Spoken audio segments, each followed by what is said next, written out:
Ya lo tenemos, ya tenemos a Carlos. Perfecto. Carlos Mesa, es que estamos aquí, luego le cuento, a ver si se dan las cosas, pero estoy con Carlos Mesa por el momento. Carlos Mesa, usted sabe, expresidente, ex vicepresidente de Bolivia, líder de oposición boliviana, presidente de Comunidad Ciudadana, ex candidato a la presidencia. Bienvenido, don Carlos, gracias por acompañarme. Buenas noches. Buenas noches, Fernando. Muchísimas gracias por la invitación. Gracias a usted. Oiga, don Carlos, usted y yo también lo hablamos aquí. Este escenario se lo plantea a casi todos ustedes. La posibilidad de que si ganaba el MAS, pues se diera esto, una persecución política basada precisamente en lo que ellos dicen fue un golpe de Estado. ¿Les sorprende lo que está pasando, que pensó que no iba a ocurrir? Lo que está pasando, Fernando, es extremadamente grave. Es el comienzo de una cacería de brujas, una persecución política con el instrumento más fácil que el gobierno tiene a su disposición, que es el Poder Judicial y el Ministerio Público. Lo que está pasando, lo han dicho ustedes en la introducción, más que reescribir la historia es inventar la historia. Están tratando de legitimar el fraude a partir de dos mecanismos. El mecanismo de la amnistía para el expresidente Evo Morales y sus colaboradores y todos los responsables de un conjunto de acciones que vulneraron libertades y posibilidades de lucha contra la pandemia. Y lo que está pasando en segunda instancia es la construcción de un caso para establecer que el golpe de Estado, comillas, que nunca existió, sustituya la verdad, el fraude más descarado que se haya cometido contra la democracia desde que se reinició en 1982. Ahora, siempre han mantenido este discurso de que se trató de un golpe de Estado, aunque hay evidencia contundente, incluso en video, de la renuncia voluntaria del expresidente Evo Morales. Él es el que decide renunciar, que si bajo presión o lo que sea. Pues sí, eso nadie se los quita, ¿no? Había mucha presión, sí, el país estaba convulsionado, sí, había un reporte de la OEA que en la voz del propio Luis Almagro, el secretario general, decía que fue un fraude lo que se había cometido y una recomendación en ese momento de las Fuerzas Armadas de que renunciara para pacificar el país. Pero de ahí nadie lo obligó y el video está cuando él lo hace voluntariamente. Desde ahí pues ya se acabó el tema del golpe de Estado. Por supuesto, no fue sacado a la fuerza. Sin embargo, hoy don Carlos se enfrenta a esta realidad que, como usted dice, está tratando de imponer en una nueva historia, una historia reescrita o inventada, y que van a mantenerlo así, al parecer. Está cerca don Carlos Mesa. ¿Usted sabe que van a ir por usted? Yo creo que estoy en las posibilidades, Fernando. Creo que hay una línea de ir primero con un grupo de militares, después con un grupo de exfuncionarios del gobierno, y no me sorprendería en lo más mínimo que luego vayan por nosotros. Yo estoy aquí, estaré aquí en La Paz, donde vivo, enfrentando esta realidad y defendiendo la democracia con toda la fuerza que tengo y con todo el espíritu que tenemos en Comunidad Ciudadana y nuestra representación parlamentaria. Complementando brevísimamente a la idea que tú planteabas, yo quiero recordar un par de cositas. Uno, la defensora del pueblo, Nadia Cruz, masista, nombrada interinamente por el Senado masista porque no se eligió a su sucesor, al sucesor del anterior defensor del pueblo, pidió que se nombrara presidenta o presidente inmediatamente después porque se había producido la renuncia de Evo Morales y de Álvaro García Linera.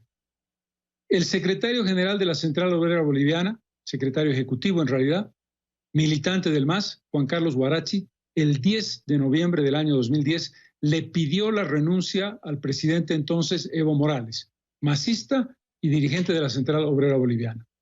La presidenta del Senado, en ese momento Eva Copa, avaló el nombramiento de la presidenta Yanine Áñez, reconoció su presidencia, sancionó la ley de anulación de las elecciones fraudulentas del año 2019 que fue promulgada por Yanine Áñez.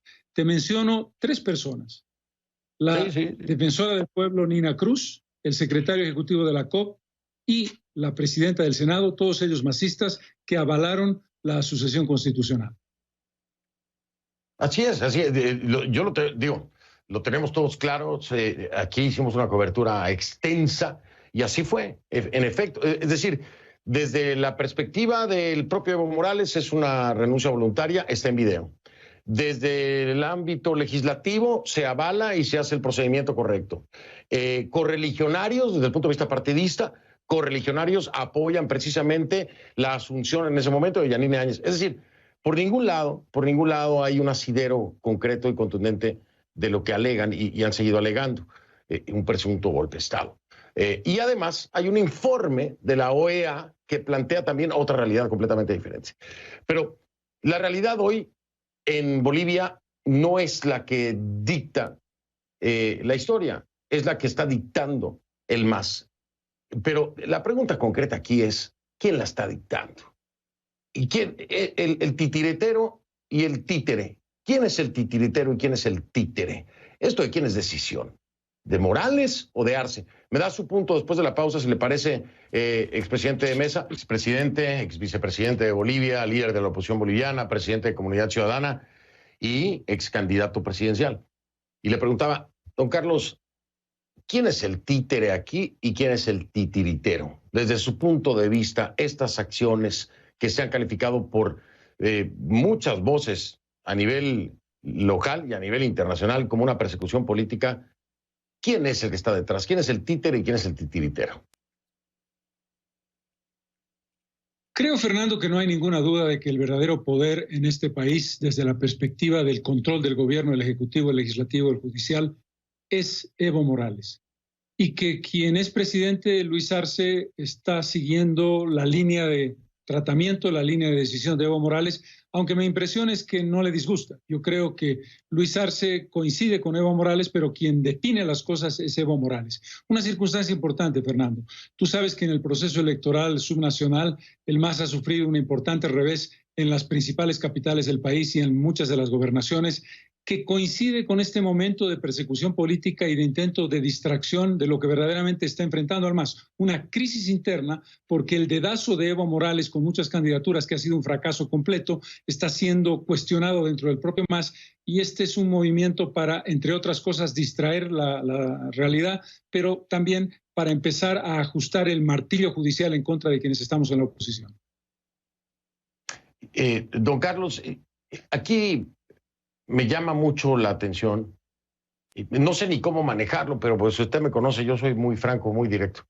Me llama mucho la atención que, por ejemplo, Luis Fernando Camacho no esté incluido en esta lista. Me llama muchísimo la atención. Luis Fernando Camacho encabezó protestas. Bueno, hay una imagen donde está con la Biblia, usted sabe que causó, vaya, de las imágenes más fuertes. ¿A qué atribuye usted que Luis Fernando Camacho no esté en la lista? Dos consideraciones sobre la pregunta, Fernando. La primera, el caso denominado terrorismo, sedición y conspiración ha sido abierto contra Luis Fernando Camacho. Lo que pasa es que las incongruencias del Ministerio Público son de tal magnitud, la arbitrariedad, la manipulación, el uso discrecional sin coherencia de ninguna naturaleza, sin fundamento jurídico ninguno, hace que la cabeza de la acusación, don Luis Fernando Camacho, plantea simplemente un referente para hacer un rosario de acusaciones como las que estamos viviendo. El segundo punto, independientemente de si está o no está, yo creo que está claro que Camacho representa una oposición fuerte al gobierno del presidente Morales, y el triunfo que ha tenido muy contundente en la gobernación de Santa Cruz probablemente genera una pregunta a los propios miembros del gobierno a ver si van a atacarlo tan directamente, porque en Santa Cruz puede haber una reacción muy fuerte, y la que va a haber es una reacción muy fuerte de nosotros y del conjunto del país en este contexto. Y yo veía una declaración que usted hacía con mucha delicadeza, la hacía usted, y quiero traerlo a colación, dejarlo bien claro para que después no vayan a querer enredar esto que don Carlos Mesa ha dicho. Hace referencia a que si la población se podía quedar tranquila. No está haciendo, don Carlos Mesa no hizo un llamado a que la gente saliera de nueva cuenta a hacer una revolución de pititas o lo que sea, no. Pero se cuestiona, don Carlos, si la población se podría quedar tranquila ante estos hechos. ¿Por qué se lo pregunta a don Carlos? ¿Por qué se lo pregunta? Me lo pregunto porque estamos a tiempo de ponerle freno a la discrecionalidad, la arbitrariedad, el abuso de manera sistemática contra la inermidad que la ley te da.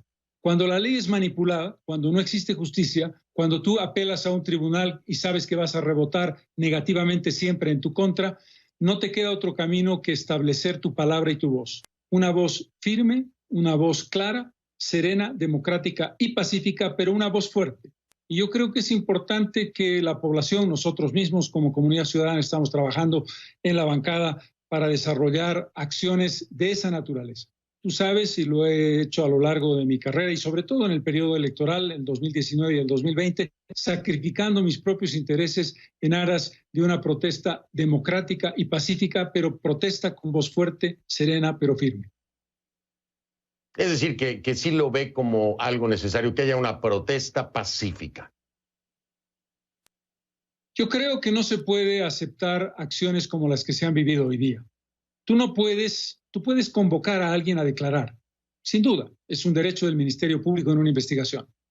Esa convocatoria a declarar es simplemente eso. Si tú no te presentas, entonces podrán decir habrá un mandamiento de aprehensión. No puedes apelar al artículo 226 del Código de Procedimiento Penal diciendo que hay riesgo de obstaculización de la justicia y por eso se produce la aprehensión, como de hecho ocurrió con 2 exministros de Estado. ¿Por qué? Porque no son imputados, son simples y posibles testigos. Por lo tanto, se vulneran derechos fundamentales de la persona, se vulnera el derecho básico de la presunción de inocencia y se vulnera el derecho a ser oído. Estos son elementos que trascienden ya incluso las arbitrariedades habituales a los que nos tenía acostumbrado el MAS, esta vez de una manera verdaderamente grosera, verdaderamente grotesca. Don Carlos, me tengo que despedir, pero le quiero hacer una última pregunta, porque usted también lo contempla como una posibilidad, el hecho de que vayan por usted. Si se diera el caso, ya sea que lo citen a declarar o que se gire una orden de aprehensión en su contra, ¿usted se queda en Bolivia? Por supuesto, definitivamente sí. Fernando, yo tengo casi una decena de acusaciones en mi contra desde que dejé la presidencia en junio del año 2005. En todas ellas he estado presente, he respondido a las acusaciones, me he presentado ante el fiscal, me he presentado ante las sesiones de la Asamblea Legislativa en pleno y lo voy a seguir haciendo. Estoy aquí en La Paz, la gente sabe dónde vivo, por supuesto quienes me podrían perseguir también. Está claro que yo no me voy a ir. Voy a responder a cualquier acusación como debe hacerse en política y como debe hacerse como ciudadano, con claridad, con la cara descubierta y con los argumentos de la razón que afortunadamente no solamente se conocen en Bolivia, sino a nivel internacional. Sí, bueno, argumentos que en el mundo real existen, pero en este mundo paralelo del MAS, pues no existen tales o están retorcidos o yo no sé, pero es otra realidad. Don Carlos Mesa, gracias. Estoy muy al pendiente, por supuesto, de cualquier desarrollo. Aquí estaremos haciendo la cobertura, pendientes la próxima semana y el tiempo que sea necesario. Le mando abrazo y le agradezco siempre aceptar mis entrevistas. Por el contrario, el agradecido soy yo, Fernando. Ojalá hayamos contribuido a esclarecer esta gravísima situación de vulneración de los derechos básicos de ciudadanos que está viviendo Bolivia en lo que parece ser el camino a una autocracia nuevamente como la que vivimos en el gobierno de Evo Morales. Muy buenas noches. Buenas noches. Era Carlos Mesa, expresidente, ex vicepresidente de Bolivia, líder de la oposición boliviana, presidente de Comunidad Ciudadana, ex candidato a la presidencia. Voy a hacer una pausa. Esto es a nivel Bolivia, ¿no? Y escuchamos la voz de Carlos Mesa. Ojo, le quiero decir algo para que lo tenga claro. Nosotros hemos hecho los contactos con muchos de los que están en esta lista con órdenes de aprehensión, ¿sí? Con algunos hemos establecido contacto, con otros no. La situación es muy delicada, muy delicada. Es posible que en el transcurso del programa pueda contactar con alguno de ellos, es posible que no, es posible que la semana que entra estén aquí. Pero aquellos que no han sido detenidos están comunicándose. Quiero decirle esto, ¿por qué? Porque los bolivianos quieren escuchar lo que está pasando al interior y dónde están y qué piensan hacer, etcétera. Cierto. Pero a nivel internacional, ¿qué está pasando? Vamos entonces a salir de Bolivia, a seguir tocando el tema de Bolivia y a regresar con José Miguel Vivanco, el director de la División de las Américas de Human Rights Watch, para que una voz externa nos diga cómo es que lo están viendo, ¿no? Y si lo califican como eso también, una persecución política.